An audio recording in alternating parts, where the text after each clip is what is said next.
When I first met Alex, he seemed to have big dreams. He had this aura of ambition, a sense that he was destined for something greater than the average person. I remember thinking that he was the kind of person who wasn't afraid to take risks, to chase after something bigger than a conventional 9-to-5 job. But despite that drive, Alex had a consistent struggle. He could never seem to hold down a job for long. Even early on, it was clear that this was a pattern with him. He'd land a job, but before long, he'd be looking for the next opportunity, dissatisfied or frustrated with his current position. Alex would often justify this behavior by saying that he always wanted to be his own boss, to run things his way without having to answer to anyone. He didn't like the idea of working under someone else's rules or being just another employee in a big company. He craved freedom, the kind that only comes when you are the one in charge, but that desire for independence seemed to come at a cost. Because of this, working for others was always a challenge for him. He would frequently clash with his bosses or grow uninterested in the jobs he took on. It seemed like no matter where he worked, he found reasons to leave. Sometimes it was because he felt the job wasn't offering him enough growth, or other times, it was due to conflicts with his superior. This constant dissatisfaction meant that Alex was always switching jobs, sometimes every few months. It was like he was on a never-ending search for the perfect situation, one that would align with his aspirations. At the time, I didn't see this behavior of his as a red flag. I was young too, and I figured that everyone had their own path to finding where they fit in life. I believed that Alex, with all his ambition, would eventually figure things out and settle down. When Alex and I moved in together, everything in the beginning seemed to be going smoothly. He seemed responsible when it came to money. He continued to cover his own bills, and whenever we went out, he would always insist on paying for our dates. I appreciated that about him. I never really had any complaints because, at the time, it felt like we had an equal partnership. Our relationship felt solid, and we were building a life together that I was happy with. The real issues only began to surface after we had a child of our own, a son. That's when things started to unravel in ways I never could have predicted. One day, I stumbled across something that would change everything. It was completely by accident, but I ended up seeing his annual bank statement accidentally. I wasn't snooping, I wasn't looking for anything specific. But there it was, right in front of me, regular payments going from his account to someone, always on the same date. Confused, I confronted Alex about it, and he tried to first spin it on me and accused me of spying on him. When I firmly asked him again to be honest, he broke down and confessed that years ago, he and his then high school ex-girlfriend had gotten pregnant. But he didn't want to be a father that young, so all he ever did was send his ex child support every month, and he had never formed any relationship with his daughter, Jasmine. I was completely taken aback by this news. He continued to tell me how he had been too afraid to tell me the truth because he didn't want to lose me over this. He begged me to not leave him and reiterated just how much he loves his life with me and our son. At that moment, all I could feel was anger and betrayal. How could he say that he loved me and wanted to build a future with me, yet hide something so important out of fear? His attempts to justify the lie only made it worse, because it wasn't just about the secret itself, it was about trust. He had shattered the foundation of our relationship by keeping this huge part of his life hidden from me for so long. He had been sending money every month to support this child, and I had been completely in the dark about it. On one hand, I was relieved that he was at least taking financial responsibility for his child, because that's important. But on the other hand, I was furious, and rightfully so. It wasn't about the child support, it was about the fact that he had hidden such a huge, life-altering secret from me. This wasn't just some small omission, this was a child, another human being that existed because of him. How could he have thought it was okay to keep something like that from me? As furious and hurt as I was by Alex's betrayal, I ultimately made the difficult decision to stay with him, after thinking things over. It wasn't an easy choice, and I grappled with a whirlwind of emotions, but at the end of the day, I convinced myself that staying together was the best thing for our son. I didn't want to disrupt his life or take away the family structure that I thought was so important for his well-being. I reasoned that, despite Alex's deceit, he was still a good father to our child, and that had to count for something. Even though I was hurt, a part of me also felt for Jasmine, Alex's daughter from high school. I couldn't help but think about her growing up without her father being an active presence in her life. It felt wrong for her to be deprived of that relationship, especially since Alex was clearly making financial efforts to support her.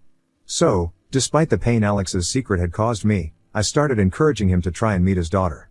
I told him that if Jasmine's biological mother was open to the idea, he should see her at least once or twice every month. I felt like it was the least he could do for her, and honestly, I felt a sense of guilt on my own part, almost as if by staying with Alex, I was somehow contributing to Jasmine not having a proper relationship with her dad. However, I made a conscious decision to keep my distance from that situation. I didn't want to insert myself into the dynamics between Alex, Jasmine, and her mother. It wasn't my place, and frankly, I didn't have the emotional bandwidth to handle it. I had my hands full with our own son, and I figured that whatever relationship Alex chose to have with Jasmine would be between them. I had envisioned maybe some visits here and there, but nothing more than that. I certainly never thought that we would one day have to live with her under the same roof. But, I guess life has a way of unfolding in ways we can't anticipate, and looking back, I can see how naive I was to think that. After Alex and I eventually got married, our lives took a sharp and unexpected turn. Jasmine's biological mother tragically passed away in an accident.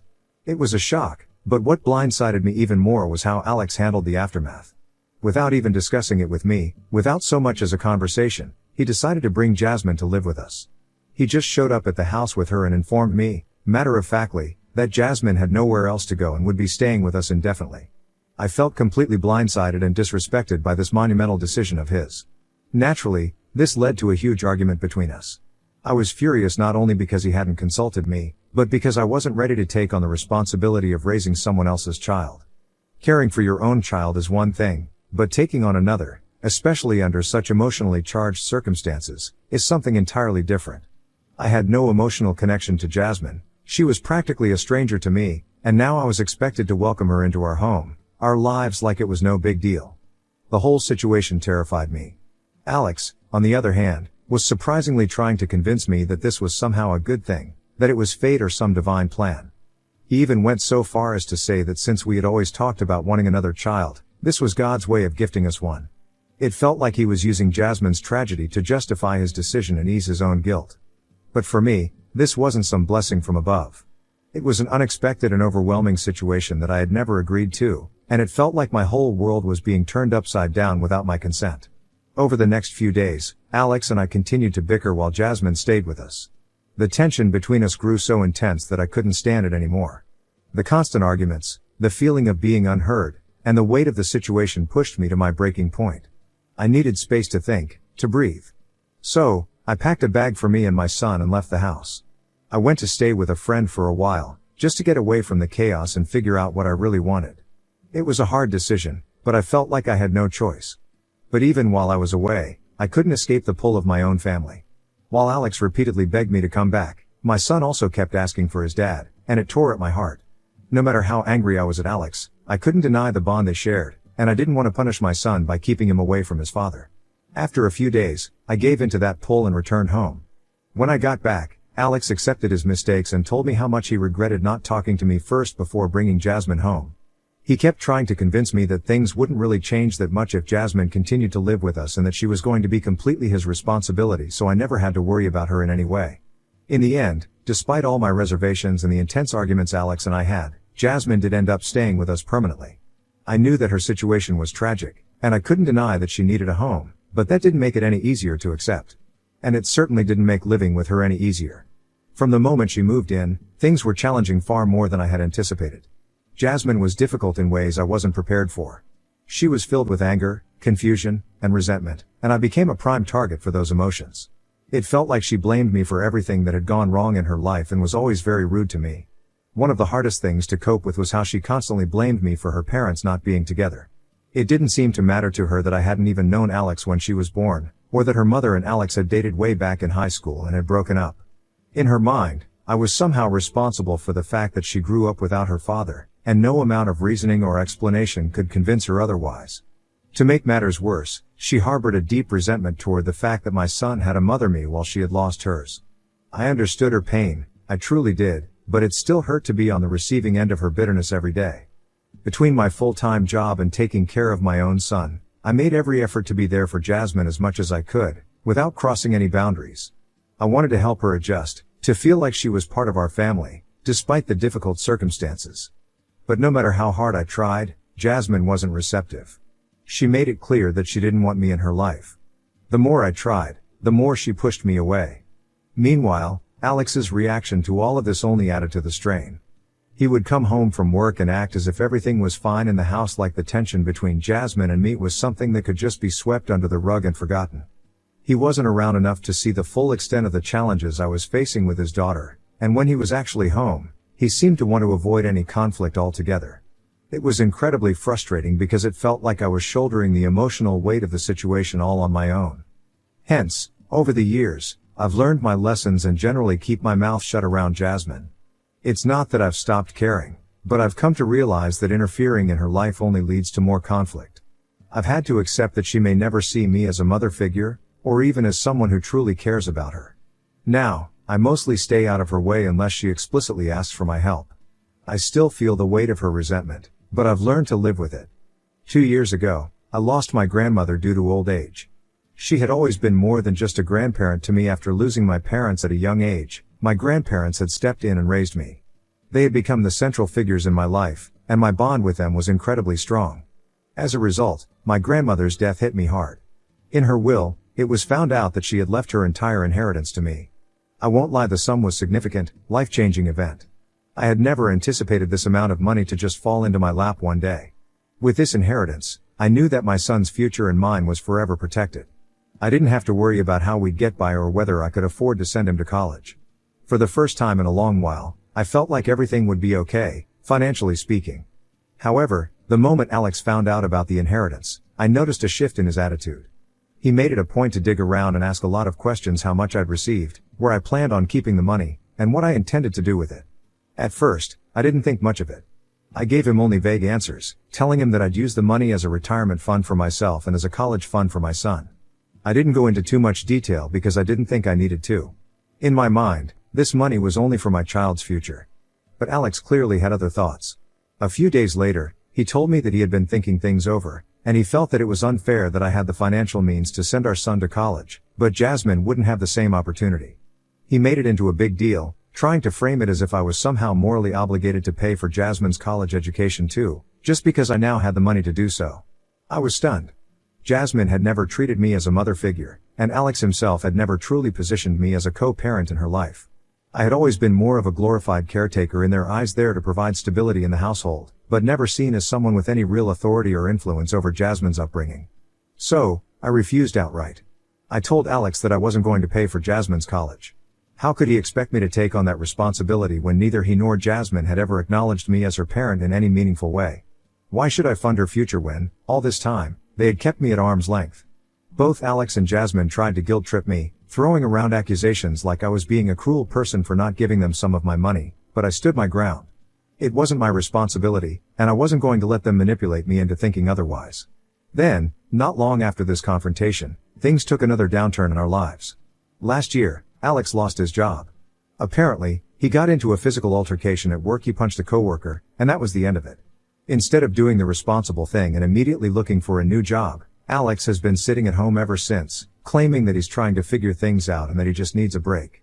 It's been months, and he hasn't even started applying for new jobs. Meanwhile, he knows that I have more than enough money to cover all the household expenses, so he doesn't feel any urgency to contribute. He's completely checked out, relying on me to handle everything while he sits back, knowing that he doesn't have to worry about a single penny. It's infuriating.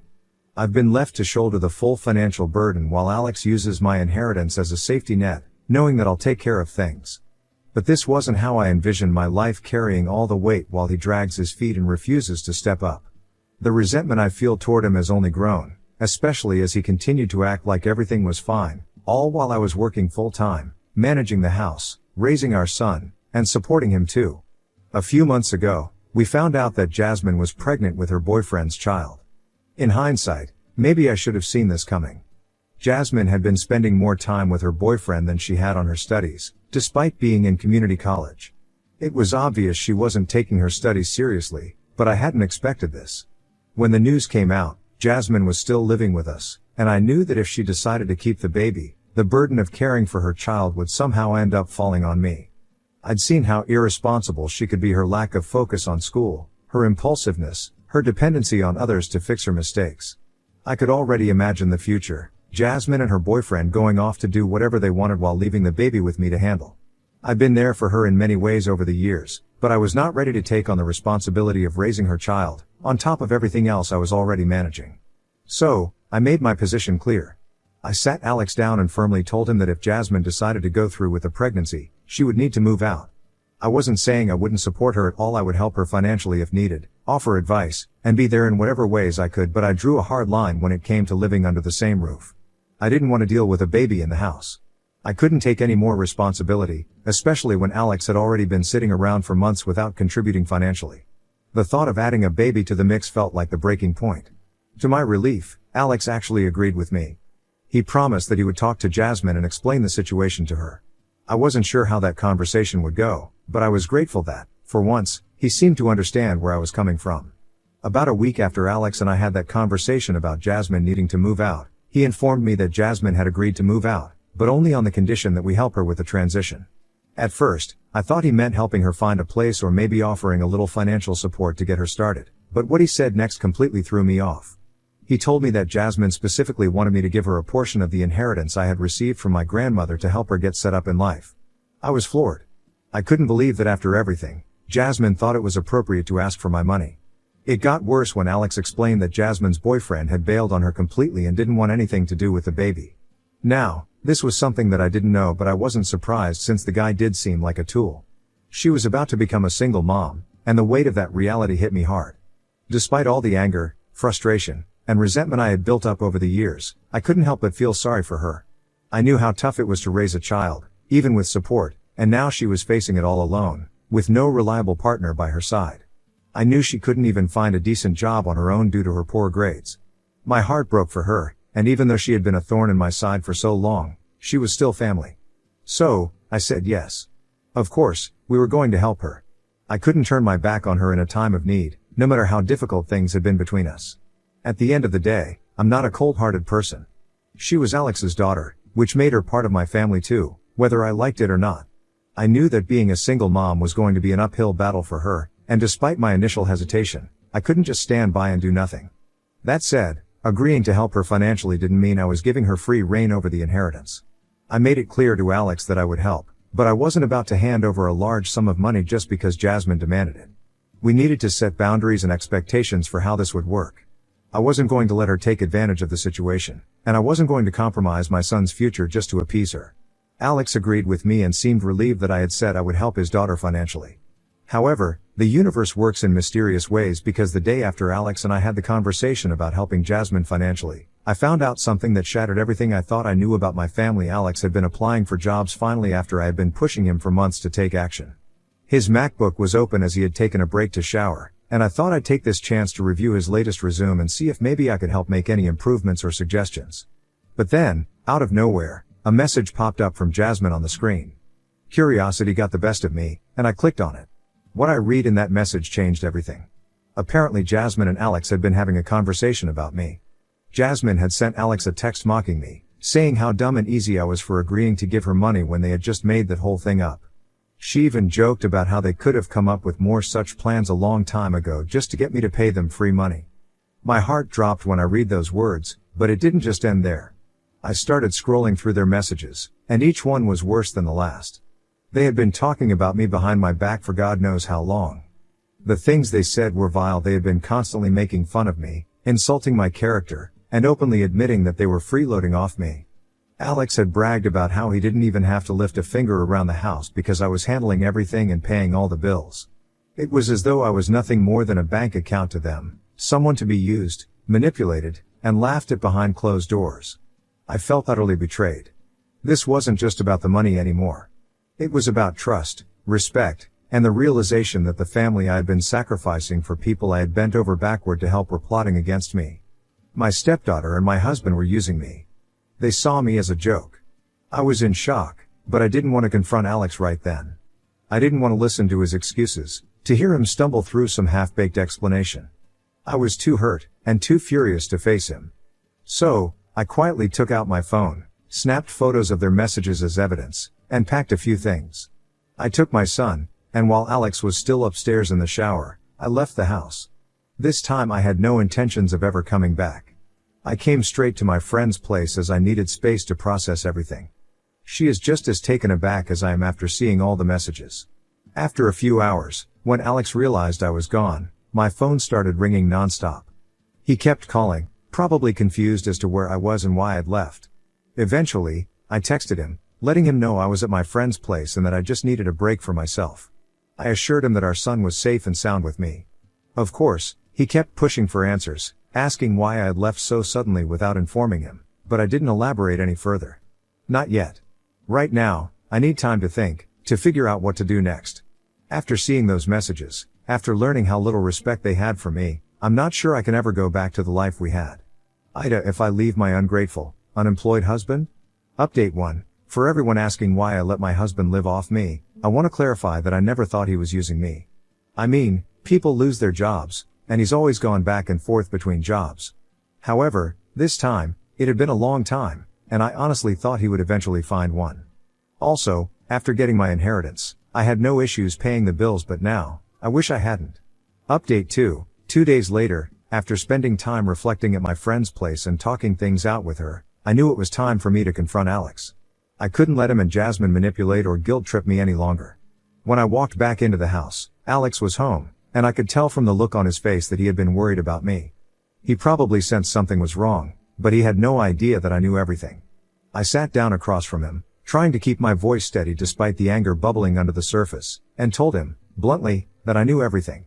I went on to tell him that I had seen the messages between him and Jasmine.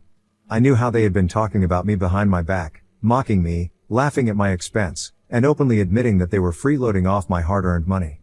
The color drained from his face, and I could see panic flash in his eyes. At first, Alex tried to fight back, saying that neither he nor his daughter really meant those words and that they were just venting or joking. He claimed that this is how he and Jasmine bonded, and that they hadn't realized how hurtful their messages would come across. He also apologized for lying about his daughter's boyfriend leaving her and tried to justify his actions by saying he just wanted his daughter to have some money to start fresh, claiming that he knew I wouldn't have offered her anything otherwise. But I wasn't having any of it. I had spent too long sacrificing myself, only to be treated like I was nothing more than a doormat. I told him, firmly and without hesitation, that I was done with both of them. This marriage was over. I told him we would be getting a divorce, and there was nothing he could say to change my mind. That's when Alex went from trying to explain himself to becoming aggressive, almost desperate. He started raising his voice, telling me how he couldn't afford to live in this house on his own, how he'd go broke without me since he still didn't have a job. He ranted about how Jasmine still needed my money for her baby and could never afford to support herself, as if that was supposed to make me change my mind. I told him, with as much calm as I could muster, that their financial struggles were no longer my problem. I had been supporting them for long enough, and now it was time for them to figure things out without relying on me. He started pacing, getting more agitated, saying that I was abandoning them, that I was leaving him to the streets. His words became more aggressive, and I could feel the tension in the air growing thick and dangerous. That's when I made it clear to him if he got any more aggressive, I would call the police and have him arrested. I wasn't going to tolerate threats or intimidation. I pointed out to him that I had enough money in the world to fight him in court and take away his custody of our son if I wanted to, so he should think twice before messing with me any further. He seemed shocked by my reaction, but I could see that my warning got through to him. He stopped pacing, though the anger in his eyes didn't fade. Without wasting any more time, I went upstairs and quickly started packing all my things and my son's into a few bags. When I was ready to leave, I told Alex one last thing. A lawyer would be contacting him soon, and from this point forward, we would be handling everything through legal channels. I wasn't interested in any more fights or explanations. This was the end. Since then, Jasmine has reached out to me several times, accusing me of abandoning her during such a stressful time because of her pregnancy. She insists that she deserves to receive money from me, even if I do decide to leave her dad, claiming that I have some moral obligation to support her since I have basically raised her after her mom passed away. I can't believe her continuous entitlement, so I've blocked her on my phone. Hopefully, she won't be able to bother me again. Update 3. It's been 7 months since my last update and I am now officially divorced from my ex. It's been a long and hard journey, but I made it. My ex and I will continue to share custody of our son, but I have been made the primary custodian because my son feels more comfortable living with me. Thanks to the receipts I kept throughout my marriage, I didn't have to pay much in alimony. Now, I am just grateful to have closed this chapter of my life.